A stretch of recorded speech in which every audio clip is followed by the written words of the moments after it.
forgive me for using this plinth because I have some details I need to know. It's not exactly laptop appropriate, but that's okay. We'll work with it.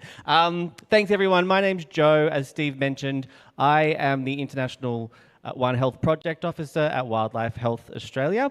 But in a previous life, I supervised a wildlife rescue and rehabilitation organisation, which was a non-government organisation that worked across the state of Victoria in Australia. And in that time, I experienced quite a catastrophic disaster, I suppose is the language we're going to use, which was come to be known as the Black Summer bushfires in Australia in 2019 and 2020. You may have heard of them. That's not going to work. But what I want to say to that is that's all right. What I want to say to that is it's all right. Okay. I'm just going to hold it here. But anyway, what I want to say to that is, at that time, we were in a situation that was unprecedented. It wasn't something that we had prepared for previous issues like natural disaster before, but the scale and the size of it in the Black Summer was an issue that many agencies were overwhelmed by.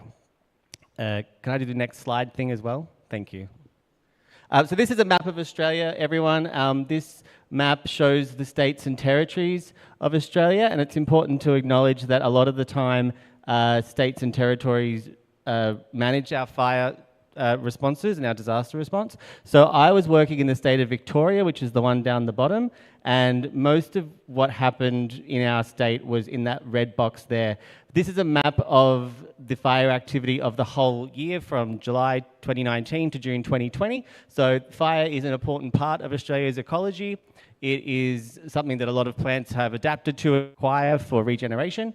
But when we refer to the Black Summer fires, we're highlighting the East Coast, so Queensland, New South Wales and Victoria, as well as that little black dot under South Australia, which was Kangaroo Island, which burnt heavily and intensely over a very short period of time, but the disaster itself went for a few months. Can I get the next slide, please? Great. So just to give it some scale, the area that was burnt was about the same size as the United Kingdom. This area is approximately 24 million hectares square, but those estimates varied. In the fire, 33 people who died directly from the fire itself, but over 400 other deaths were attributed to the smoke inhalation. Livestock losses were up to over 100,000, and the estimated cost was $10 billion to the Australian economy. Next slide. So at this time, I was working, as I said, for a wildlife rehabilitation and rescue organisation. We had over 1,000 trained rescuers across the state who are volunteers, and our regular day-to-day work was to rescue, veterinary care, rehabilitation and release of native, injured, orphaned and sick wildlife across the state of Victoria. Next slide. So this is the red box I had on the big map zoomed in, and you can see just how much of the area did burn in that red box, and obviously the darker the colour, the more intensely it occurred. The line you see in the middle is the border between New South Wales and Victoria, so I'll be focusing on the Victorian side. The Victorian side, though this region looks like it did burn a lot. This is a sort of 3-month swath of what happened over that period. So this didn't burn all at the one time. It was a long ongoing event, but it ignited very quickly, with several fires happening within 48 hours of each other between Christmas and New Year's of 2019. Down in Malakuta, which is the point down on the bottom left, Buchan, which is the point on the bottom right, and Corryong, which is up in the middle there. Next, please. And this is just the overlay of the satellite image that shows how much bushland is in that region and how much actually burnt and how much fuel was available at that time, with Malakuta and Corryong there showing that. It's also important to know that this is a really rural and remote area of Australia. There's not a lot of people that live there, and this forest was largely uncleared and untouched and home to habitats for threatened species that only live in these regions. Next slide, please. On the Victorian side of things, it was approximately 1.5 million hectares burnt, 5 deaths directly from fire, 5 human deaths directly from fire, and 120 plus smoke-related deaths, as well as hospitalizations, I should mention that. And the major ecological the major vegetation groups, rather, were the eucalypt forests, the scrublands, and the coastal heathlands, which are home to a lot of native wildlife, and old growth forest as well. So these are forests that house nesting sites for a lot of birds, as well as used by multiple arboreal marsupials. Next slide, please. So in our role as a non-government organisation, our role was to be a touch point of information for wildlife reports and keep the community up to date. We had to maintain wildlife rescue operations around the rest of the state as well, so that was all still happening as usual. But we also had to enforce safety protocols to ensure that volunteers didn't self-deploy into these fire zone regions. And a large part of our work was done after the event when we donated funds as grants to shelters, rescuers and carers who were impacted by the fires in Victoria. I just want to also say that we had worked in disaster before. We had worked on smaller geographically contained fires, but this event was of such a size and the exclusion area was so big that these usual applications were not suitable for this size of an event. Next slide, please. Some of the challenges we faced as an organisation were that the fireground was actually closed for 6 to 8 weeks in some sections, and some areas much longer. And when it reopened, it only reopened on roadsides and in towns. So that gave us a very little area that we were able to send volunteers to investigate injured wildlife and burnt wildlife. So if you think about that, the impact was 1.5 to 2 months ago, and you're going into a very limited area to see if you can find any animals still alive, even though after the fact, if they weren't impacted by the fire themselves, they had probably starved to death because of the lack of resources. We had to counter some misinformation about what we were capable of. We were an NGO. I will say I don't work there anymore, so I'm saying this is past tense. We were an NGO, so we had limited capacity as to what we could do, and we were under government regulation to not send anybody into that area, and we had to counter misinformation regarding donations and donation pathways. Next slide, please. This is what happened during the actual event and how wildlife was responded to. Next slide, please. It's estimated that 3 billion animals were in the path of the Australian bushfires in the southeast region alone during the Black Summer fires. Now, that's not to say that there were 3 billion confirmed deaths of these animals, but they overlaid existing population densities and habitats that were in the fire areas, knowing how many certain species were there, and they made this estimate in 2020. And next slide, please. The largest amount and highly represented taxa is obviously in reptiles. Australia is a very warm and hot and dry country and has a lot of reptile species. But the reason why 2.46 billion individual animals were reptiles is because some skink species, which were known to live in a large part of the firegrounds from Queensland down to Victoria, can have up to 1,500 individuals in a square hectare. So these species were impacted highly on the population level, but it also impacted very rare, habitats of very rare species, including the regent honeyeater, which is critically endangered and has less than 250 individuals known in the wild. The mountain pygmy possum, which is also critically endangered and has less than 2,000 individuals in the wild. And the habitat of the southern corroboree frog, which is only known to have less than 50 individuals in the wild. So none of these animals went extinct from this event, but their recovery becomes much more complicated when their resources diminish like they did. Next slide, please. The area here is, this image is actually the government response to wildlife. Again, we were on the fringes of this. We weren't incorporated into it because they had to control the amount of people going in. And when you have 1,000 volunteers looking to get into that fire ground, they had to say no, and rightfully so. But what happened here was, this is a bit of a hard map to read, but I will walk you through it. The 3 stations, Corryong, Mallacoota and Bairnsdale, there was a 4th one in the centre there temporarily, are the triage for wildlife centres that were set up. And these were bases where they could start to bring wildlife back to as the fire cleared, but again, they could only operate in the regions when it was declared safe for humans to go into it. And from there, they did operations of extracting and temporarily relocating threatened species, and including the eastern bristlebird.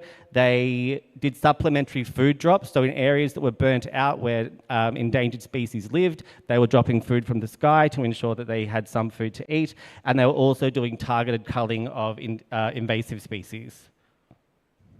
I also just want to point out there were other NGOs working with the fire teams, but they were only going as far as the fire teams would let them go as well. So there wasn't a huge amount of people on the fire ground for a very long time.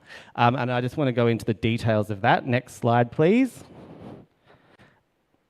So these triage groups were controlled by a wildlife triage coordinator, and each team and each base had a team leader, and they were staffed by a range of different government-funded organisations. But these were a skeleton crew. There were not a lot of resources to spare at the time, so these were still quite small teams in a very large area. I also want to point out that between those 3 triage bases, they are approximately 9 to 10 hours drive between them. So it's about this, you're covering the same area for anyone who's from Indonesia as the Central Javan province with those 3 tiny triage systems. Next slide, please.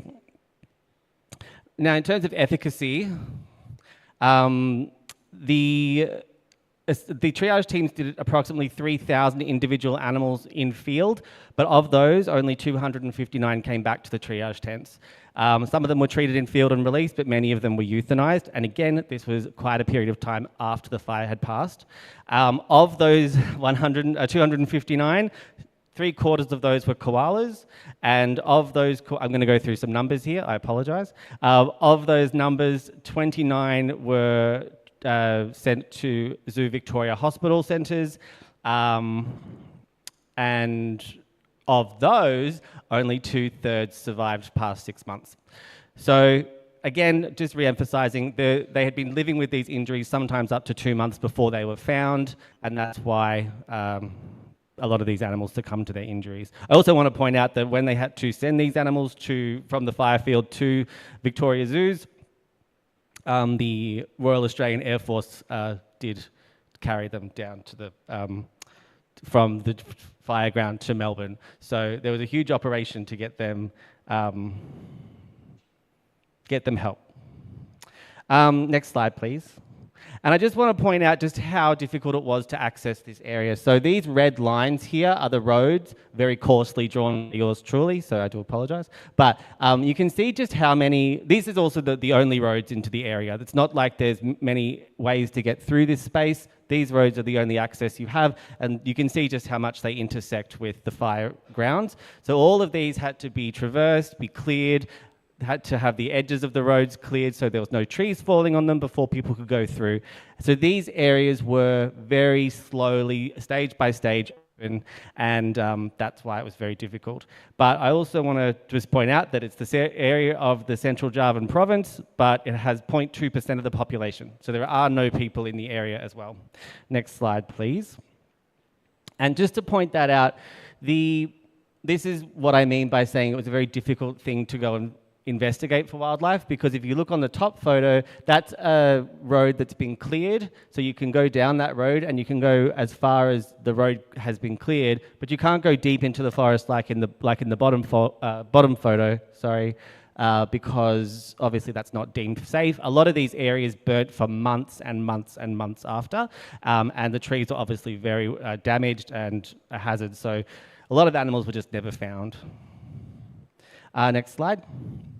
This is the New South Wales data. So as I mentioned, New South Wales is above Victoria, and most of the triaging they did was with macropods. However, if you look at the bottom graph, and this could have been true for Victoria as well, a lot of these assessments were euthanized in field. So they did have more macropods that they assessed, but very few of them actually came back with them. Whereas koalas had the opposite effect, though. They still had 204 koalas assessed. Only 15% of those were euthanized in field. So you also got to think about the logistics of how are you going to transport a giant kangaroo from a fire field to a triage centre, then on to an animal hospital. It's a very difficult thing to do.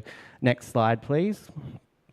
So after the smoke cleared, this is what happened once we had time to reflect on the situation, once we had a period of time to truly recover from what had happened to the environment around us, and as well as the communities. The communities were highly affected and couldn't be accessed for weeks and weeks and sometimes months as well.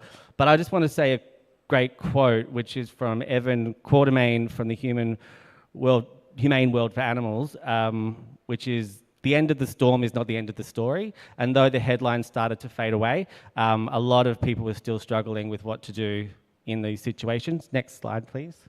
And that was recorded in a 2024 study of 93 Black Summer veterinary workers and animal care workers, and it found that 1 in 4 the most catastrophic event of their life, most traumatic life, while nearly all of them reported that grief and burnout existed after the event. And one person summed it up saying, "All we found were bones." And it's important because OVAG does a great job in developing wildlife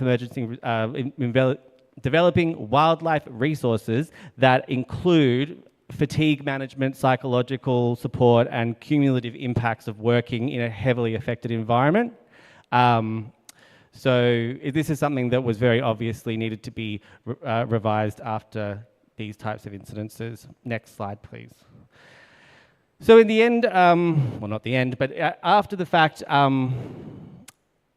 Victorian government held a wildlife welfare roundtable where wildlife stakeholders created a formal wildlife disaster action plan, which was backed by $17.5 million from the state government. And what that allowed for was the creation of a state controller for wildlife, 4 coordinated wildlife triage units, an online wildlife emergency reporting tool to be able to report wildlife in disasters, statewide rehabilitation guidelines, and a communication group, which still meets once a month now. As for my organisation, we became increasingly integrated into the Victorian wildlife emergency arrangements, including as a designated public reporting pathway, which previously we had to divert calls back to the government. After the event, or a couple of years after the event rather, we were able to be incorporated into these greater strategies and become the hotline, which was boosted by funding for the hotline, as well as broader wildlife emergency preparedness and veterinary capacity, and to assist during state and national disasters, much like the Black Summer fires. And I think it's important that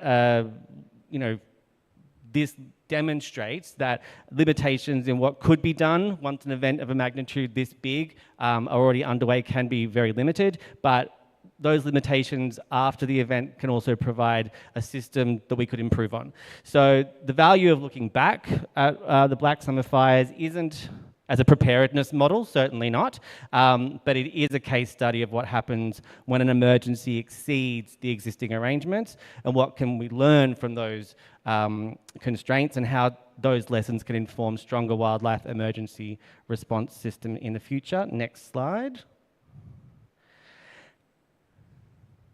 Next slide again, sorry. Thank you. So you might have heard me say this lasted until about March 2020. If anybody remembers March 2020, we were moving from the response into the recovery from the fires, and then we started hearing about the news of a new challenge ahead, which changed the operating environment once again, and the next emergency rarely waits for the recovery of the first one to be complete. And perhaps, that's a lesson that we can't predict exactly what's going to happen, but through these awful situations, there is lessons and opportunities to be more prepared for whatever comes next. Thank you very much.